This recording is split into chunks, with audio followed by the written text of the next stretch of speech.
Are you ready? You think you could tell us what to do? You think you could tell us what to wear? You think that you're better? Justin Herbert or Phillip Rivers? Oh man, I got the longevity. I got 24 seconds. Justin Herbert. Yep, that's it. That's it.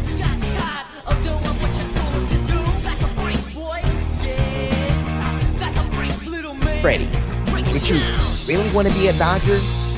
Did you really want to leave the Atlanta Braves after winning a championship? No. Welcome to the show, my guy. What's up, Fredo? How you doing, my man?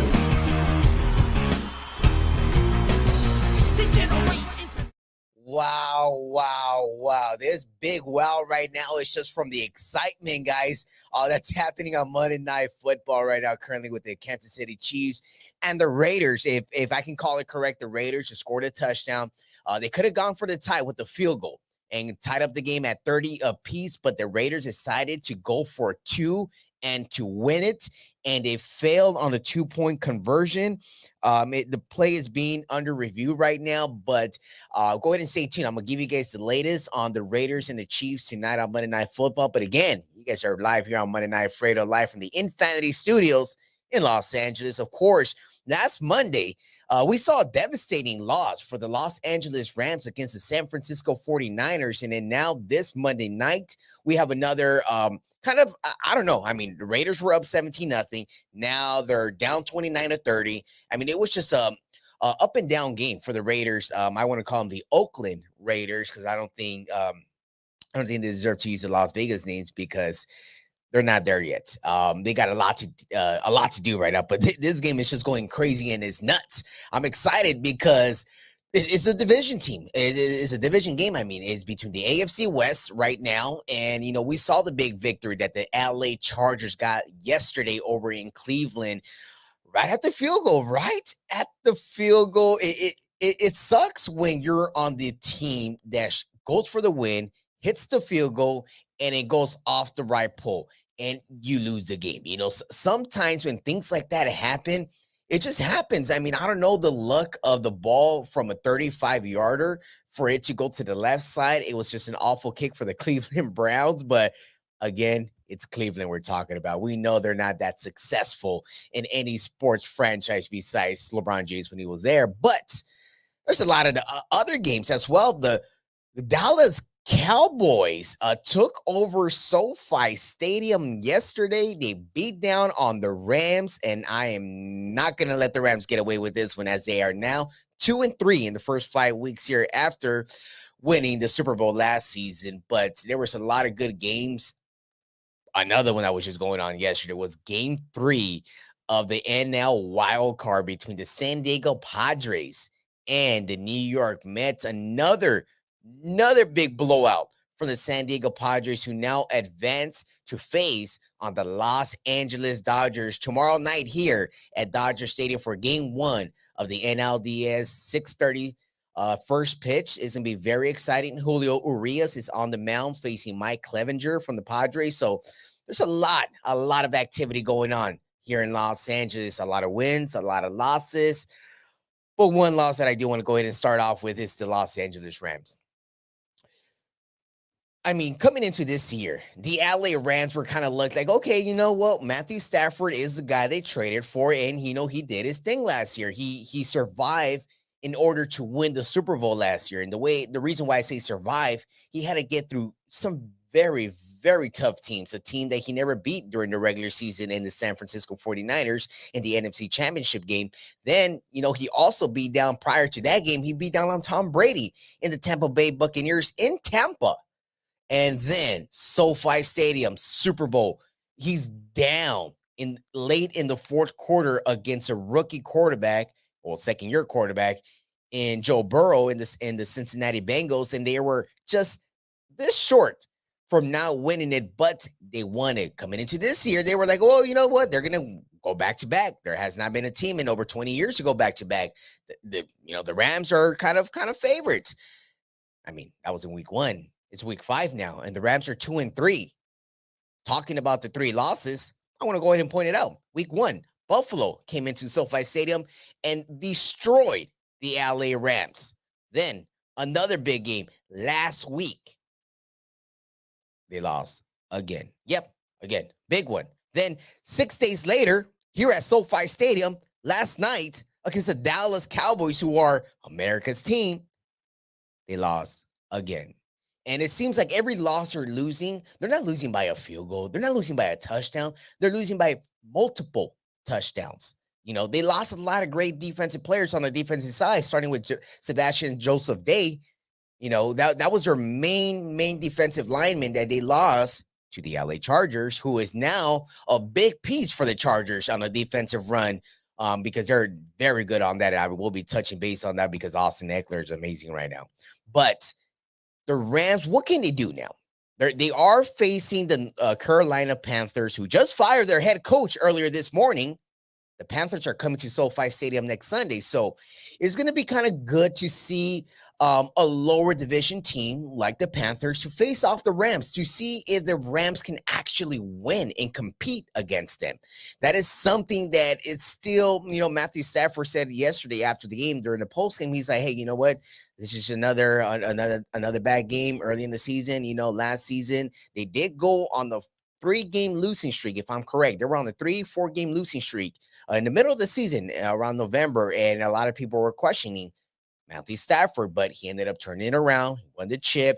But this year, it seems something is different in LA Rams land over there, because it's Matthew Stafford, Cooper Kupp, amazing. I guess you can kind of say amazing on Cooper Kupp's side, but anything else around that? Allen Robinson? I mean, Allen Robinson was a guy they acquired after trading Cooks away so they can kind of fill in that hole.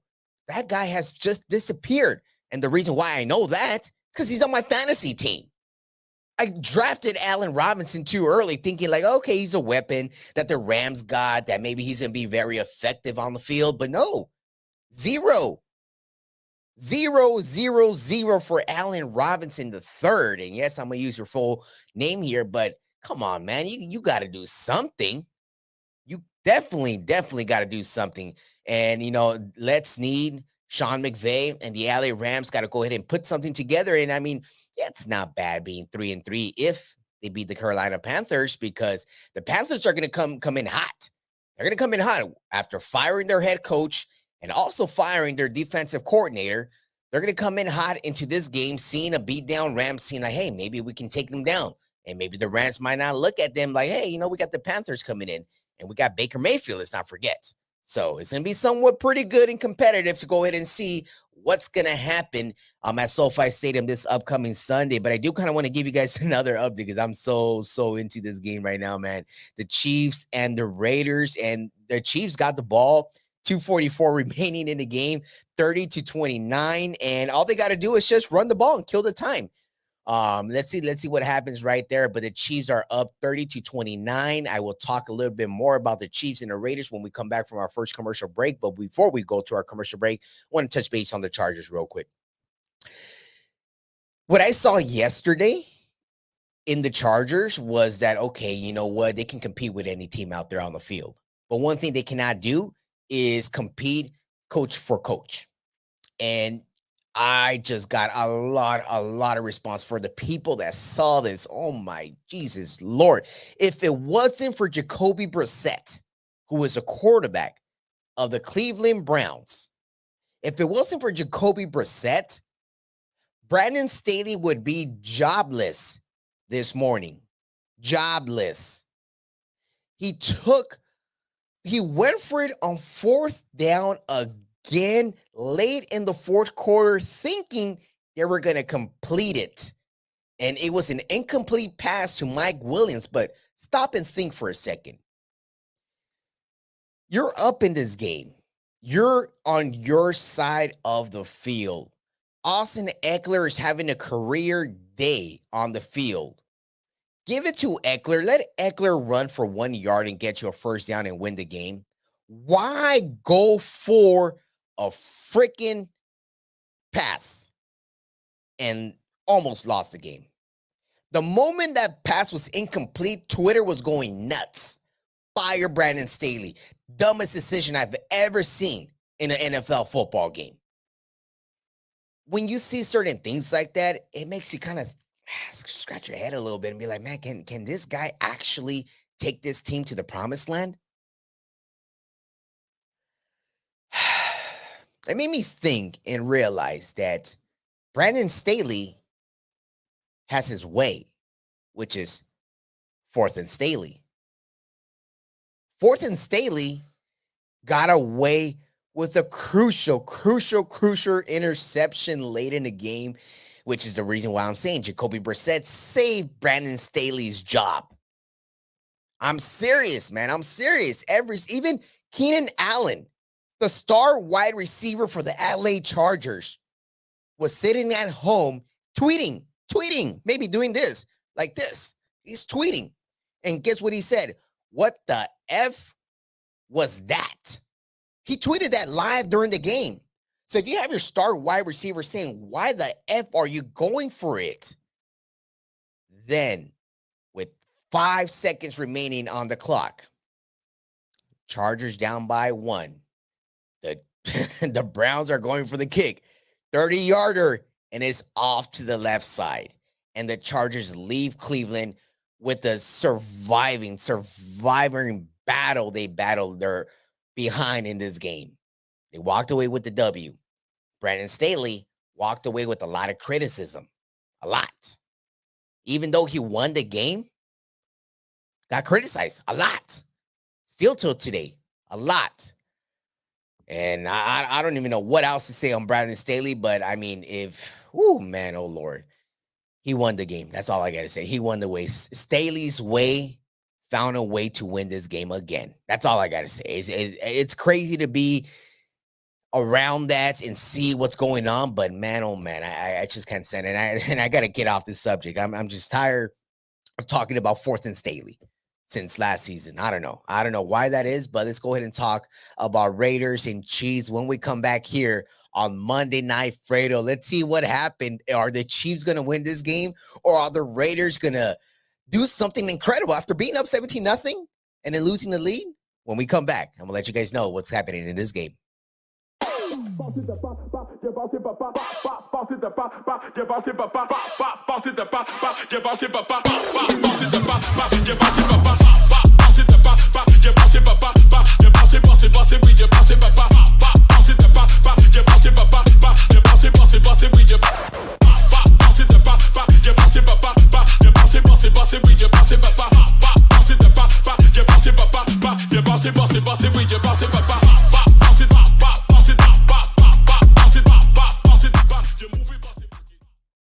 Profanity Nation. A podcast for the fans, by the fans. Dive deep into the topics the other shows miss. Raw and uncensored. And he's going to play team ball. His legacy is at stake. Rare, hard-hitting interviews with players, coaches, and you, the super fans. I'm not hating. I'm like, okay, cool. Good. 3 championships in 5 years. You're more than good, bro. Profanity Nation. Listen live or subscribe on your favorite podcast platform. Powered by Jesse Brown of Keller Williams. Hey guys, you got to check out the Pure Life Alternative Wellness Center. It's a family-owned and operated pre-ICO, Prop D compliant, and recreational collective serving Chatsworth, the San Fernando Valley, and the surrounding Los Angeles areas. They offer discounts for all our veterans and seniors 55 plus, as well as first-time patient and referral discounts. You can order online at purelifesfv.org. That's purelifesfv.org. And we're back here on Monday Night Fredo, live from the Infanity Studios here in Los Angeles. Again, go ahead and follow the Infanity Studios on YouTube, on Twitter, on Instagram. Go ahead and follow all the great, amazing shows they got coming up here. Of course, you get to catch Monday Night Fredo here. You get to catch the Waiver Wire. You get to also catch the Profanity Nation here on the Infanity Studios every Sunday, 8:30 Pacific. Of course, if you guys want to catch on the LeBron hater, go ahead and catch Money Mike. I think Money Mike is still here in the studio, but Money, if you can hear me, you're a hater. But another guy who is a hater on the Raiders is myself. Maybe you can say that, because a lot of people say, hey, Fredo, stop hating on the Raiders. Every time the Raiders lose, you're out on Twitter saying stuff. Well, hey, if they lose, what do you want me to say? Stay quiet?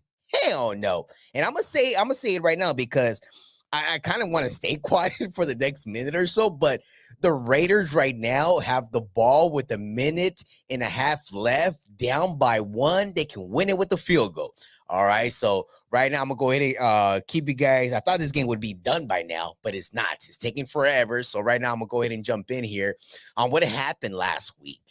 There was something very, very interesting that happened last week when I got the tweet, and it came from Shams Charania from The Athletic and said, hey, Draymond Green just had a physical altercation during practice.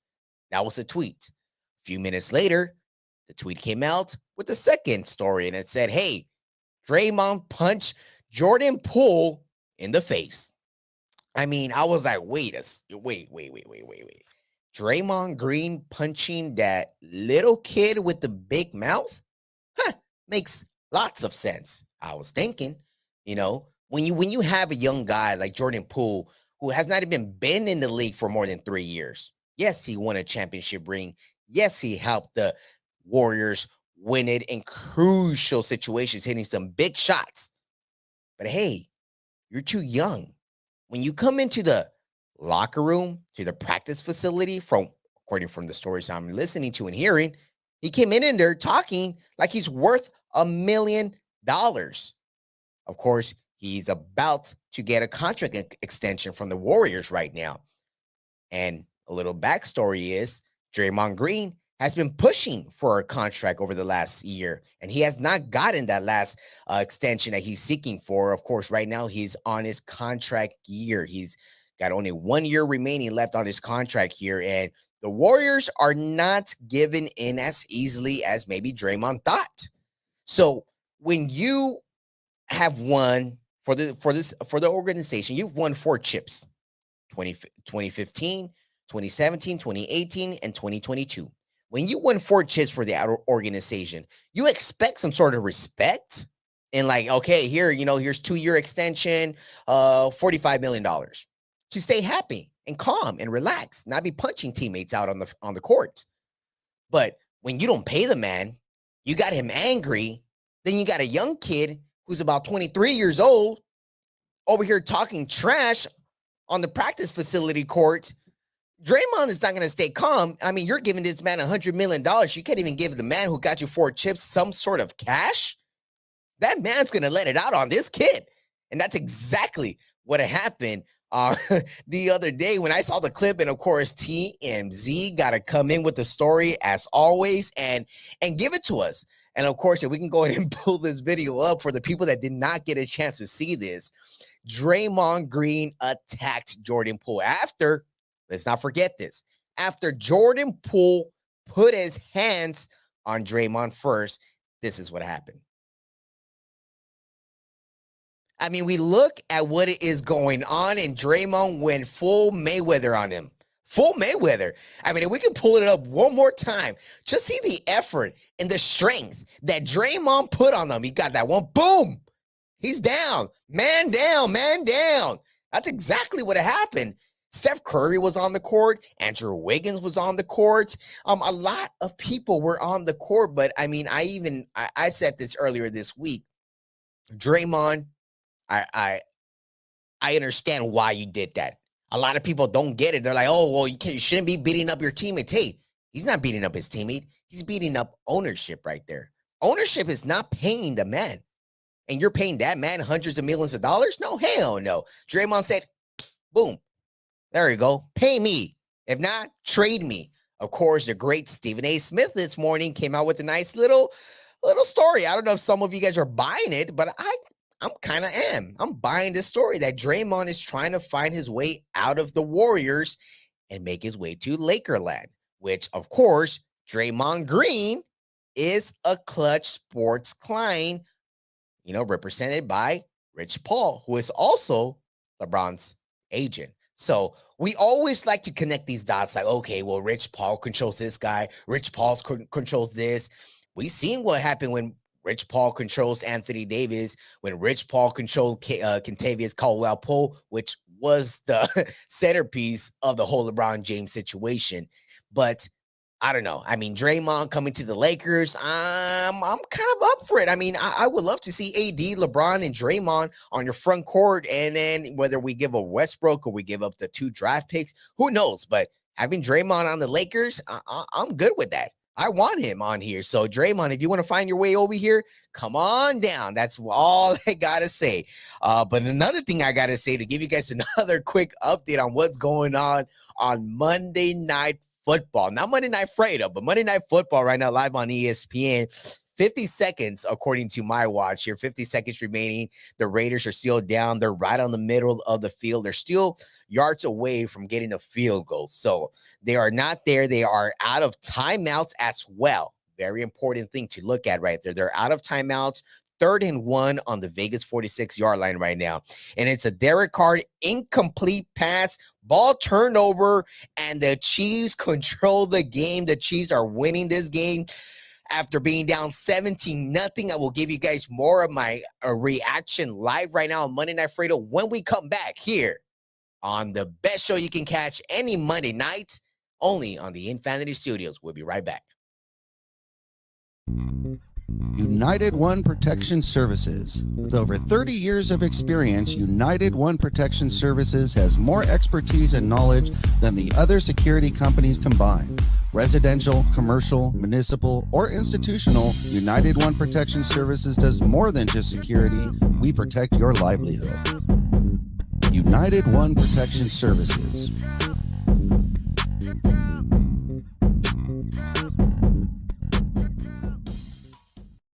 Wow, guys. And I'm doing this live, as you guys, of course, most of you guys who follow me on Instagram and Twitter, go ahead and do that right now at Fredo Cervantes. I'm actually sharing something live on my story right now. I just saw this tweet. I saw this tweet from Cassie Soto, who I respect and love Cassie Soto's work. She reports for the Las Vegas Raiders. She literally tweeted a few minutes ago, like, hey, Derek Carr comeback time, ? And I just put some emojis like laughing time. Like, come on, really? Derek Carr with the comeback? Oh, my God, this is hilarious. But I'm sorry, guys. It's just funny because especially when you start the season 0-3. Come on, really? You start the season 0-3 after being so hyped all offseason. Oh, we got Devontae Adams. We got Darren Waller, Hunter Renfrow. We got Derek Carr. Come on, man. You're up 17-0 in the Chiefs' kingdom in Kansas City, and you cannot close that game? What does that got to tell you? What does that got to tell you? You're up 17-0 in the second quarter. You're controlling the tempo. You're controlling the game. You're running the ball. Josh Jacobs looking impressive, amazing out there. And you let the Chiefs come back and win this game 30-29. And it could have been a tie ball game. So this is where I really want to touch base on, because this is live. This game just ended minutes ago. The Raiders scored a touchdown. They were down 23-30. If anyone out there knows how to count, 23-30, meaning you're down 1 touchdown, 7 points. The Raiders scored a touchdown, a big throw, humongous throw to Mr. Devontae Adams for 50 yards. You throw that, and then you go for the win. You go for a 2-point conversion, and you fail? Are you serious, Josh McDaniels? This is a moment where you got to take back and just go for the kick and tie the game 30-30 and let the Chiefs get the ball back with 5 minutes remaining in the game. But no. Mr. McDaniels goes for it. Derek Carr goes for it. This whole Oakland Raiders team goes for it, and they fail. They lose the game for trying to be heroes. Trying to be a hero. Why? If you were at home, I get it. Go for it. Go for the win. But you're at the Chiefs. You're trailing the game. Just tie the ball game. Why go for the win? I mean, I would understand maybe go for the win if there was about 20 seconds left on the game. Go for the win. But you had minutes. You had like 5 minutes left in the game. That is the dumbest decision. And that is the reason why the Las Vegas Raiders are 1-4 right now. That is the reason why they're 1-4.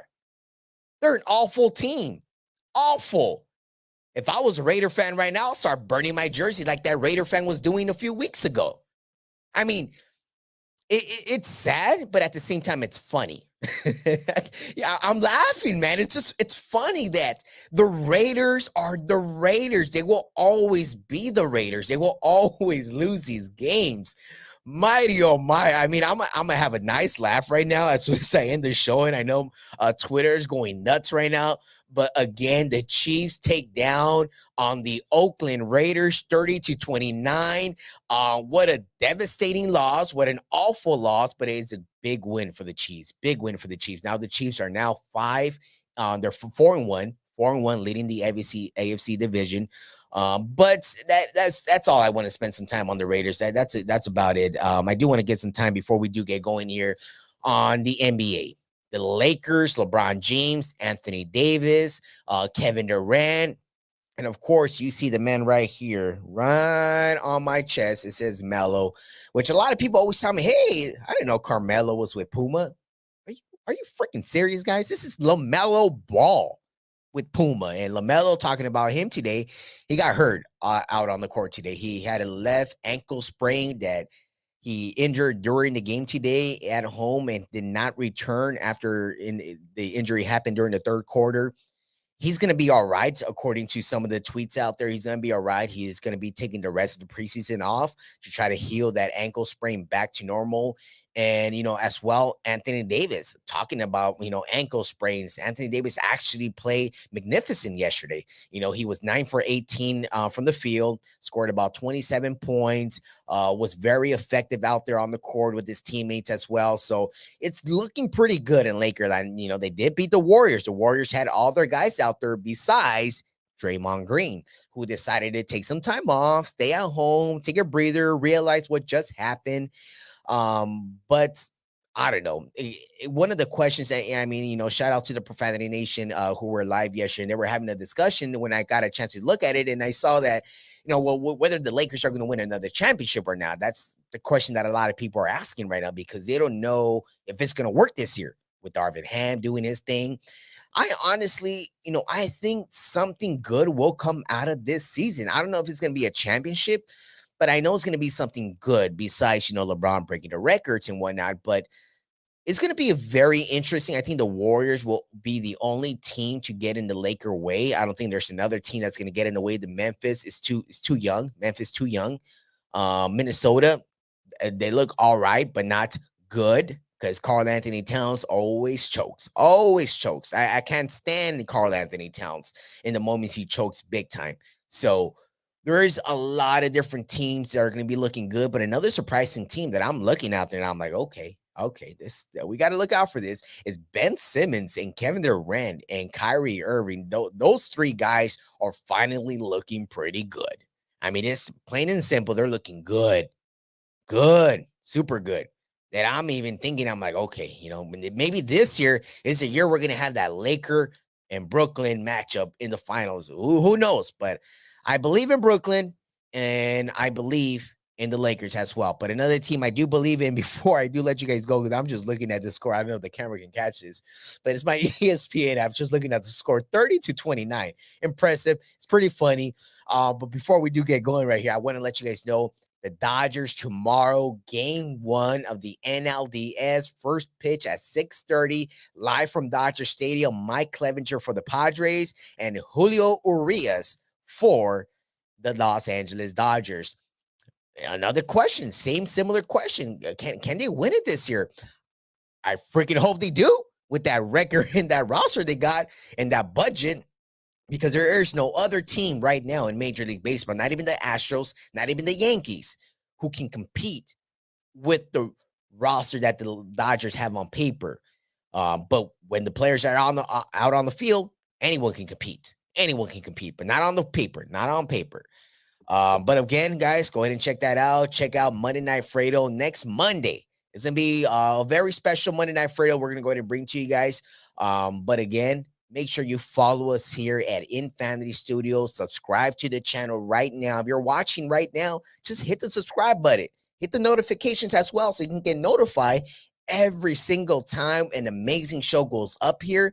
You'll be able to check it out firsthand here on the YouTube channel. And again, follow me on Instagram and Twitter at Fredo Cervantes. And again, the Raiders lost 30-29. I'll leave it at that, guys. I'll leave it at that. Raiders lost again. They're 1-4. That's it. That's all I got to say. Peace out. Adios.